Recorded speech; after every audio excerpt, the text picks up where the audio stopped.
This Perp back with another video, and I just got done watching Solo Leveling episode 4.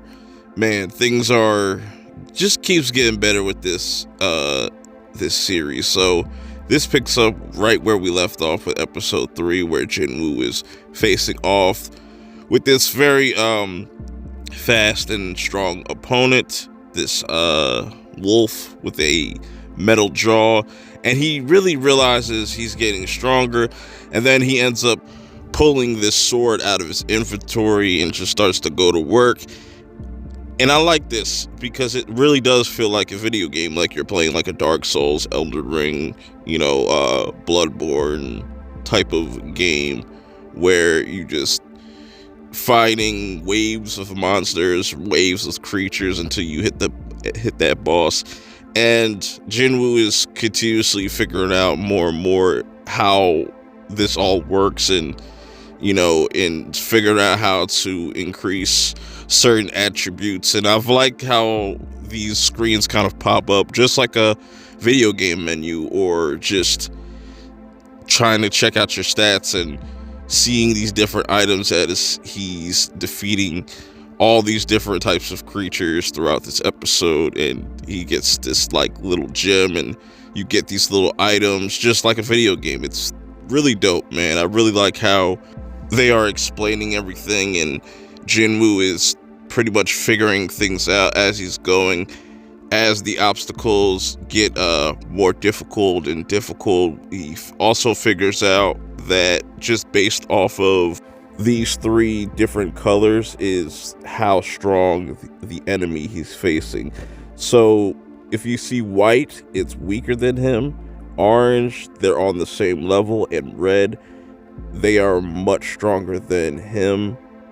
So that's going to be interesting, because I wonder if that's the only colors we're going to see, or they're going to have different types of creatures. Maybe they're more higher on the magic side than physical strength.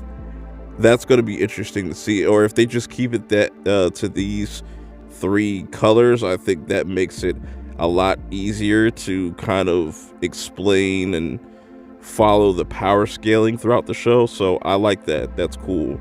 So now Jinwoo is ready to face off with the boss, and it's this huge ass blue snake, and he starts to kind of give him a run for his money as far as like its agility. It's a much faster at first than Jinwoo, and Jinwoo is just kind of getting tossed around, but he ends up starting to hang with him. He starts to get into his head. He doesn't want to be weak anymore, and this is where we see his character really change, like literally, and he starts to have like these glowing eyes and this aura, and he gets a new sword and absolutely starts to just annihilate this snake.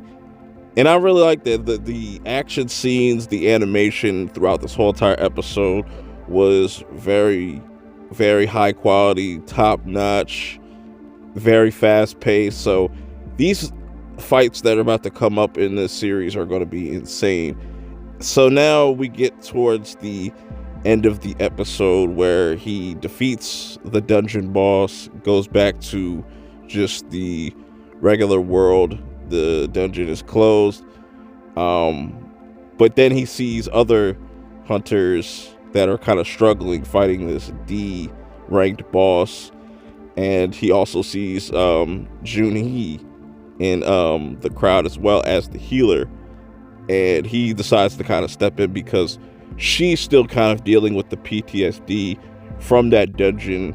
She can't really focus. They almost end up getting killed. And what's funny about this scene is you have one guy kind of trying to take credit for what Jinwoo did, is help them out and break the shield and break down the defense of this enemy to help them. And I can't wait to see more of Jinwoo's character, how he's going to progress through these episodes, and how strong he's going to get by the time we reach the end of the season. But let me know how you feel about this episode in the comments below. I will see y'all in the next one. Peace.